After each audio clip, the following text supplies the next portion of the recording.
जय जगन्नाथ जय श्रीराम। तो मुझे आपण गोटे छोटिया कहानीटा कहबी।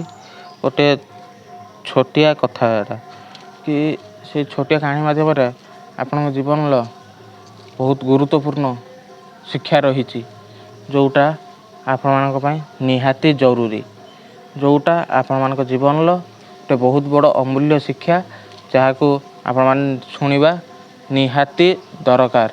कि यही कथाटा मुझे कहीं कहूँ थे ये कहानीटा शुणी सारापर आपण मैंने जानीपारे कि प्रकृत में कहानीर किसी महत्व रही। कि कहानीटे एमती कि गोटे बरफ कंपानी रे बरफ फैक्ट्री रे जो बरफ तैयारी हुए सेठी जड़े व्यक्ति काम करुले। एटा गोटे दिन कथा कि से प्रतिदिन आसती जाती एमती गोटे दिन तांको बरफ तैयारी मेसीन ले किसी प्रोब्लेम होउची बा किसी असुविधा होउची तो ताकू सी तैयारी करने लगुंट। यही समय तांकर माने कंपानी बंद होगा जाऊँगी, तांकर से कारखाना बंद हो जाऊँगी। तो संध्या हो जाऊँगी, सबू कर्मचारी जड़े पर जड़े तांको घर को फेरी जाउछंती। तो किंतु ए व्यक्ति जनक कौन करना से मेसीन को तैयारी करिवारे व्यस्त रहउछंती। या भितर समय भी गड़ी जाउछि एवं समस्ते गला परे डोरटी तांकर कंपानी बंद हो जाउछि।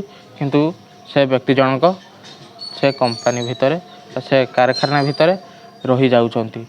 से तैयारी करि सारिकी देखुछंती तो समस्ते पळेई जाइछंती, कंपानी बंद हो जाइछि, कारखाना बंद हो जाइछि। तो मु एबे करिबी कोन? ए कारखाना भितर गोटे राति रहिबा भारी कष्ट, कहीं ना एटा हूँ थंडार जगह। तो थंडा भितर गोटे दिन जड़े कहीं केबे भी संपूर्ण भाव रही पारिबन, सी मरीज। तो यारी भितर सेमती भाभी भाभी अनेक समय बीती जाइए। तो यारी भितर सिक्यूरीटी जनक फेरिकी कबाड़ खोलुंट, कबाड़ खोली टर्च मारुंट। तो देखुंट ए व्यक्ति जनक ता भितर अच्छी।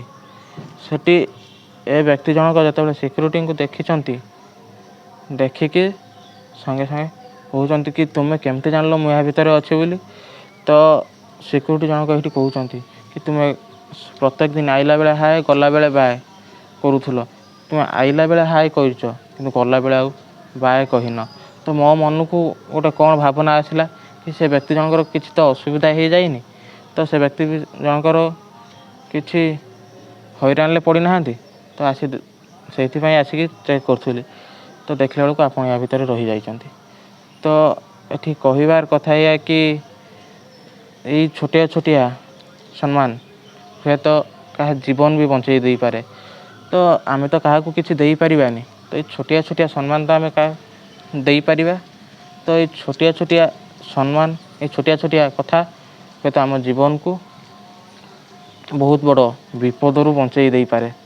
तो ये छोटिया छोटिया कथा गुड़ा को आमको शिखा को पड़ो कहीं छोटिया छोटिया सम्मान, ये छोटिया छोटिया कथा आम जीवन किसी बहु गुरुत्वपूर्ण घटना बहन करे, जोटा कि एमती कि आम जीवन को बदल दे पारे, आम जीवन को मृत्यु मुखर भी बंचे दे पारे। जदि से भी कर न से कर्मचारी जनक तो सिक्यूरीटी केवे भी जानी न था कि यह भितर सी व्यक्ति जनक अच्छा कि मन को किसी भावना आसी न था कि सी भावी था सब पलैले, सी भी सेमती पलि था कि सी जो छोटिया सम्मानटी दियंती कि से जो कारखाना जिते जन भी लोक अच्छा से 50-100 जहाँ भी अच्छा ता भर ये जणी कि सम्मान दियंती सब बेले सिक्यूरीटी गार्ड जन। तो सही सम्मानटा आज तांको बहुत बड़ विपदरू बंचाई देला, बहुत बड़ मूल्यवान जीवनटी तांको आउ थे फेरई देला।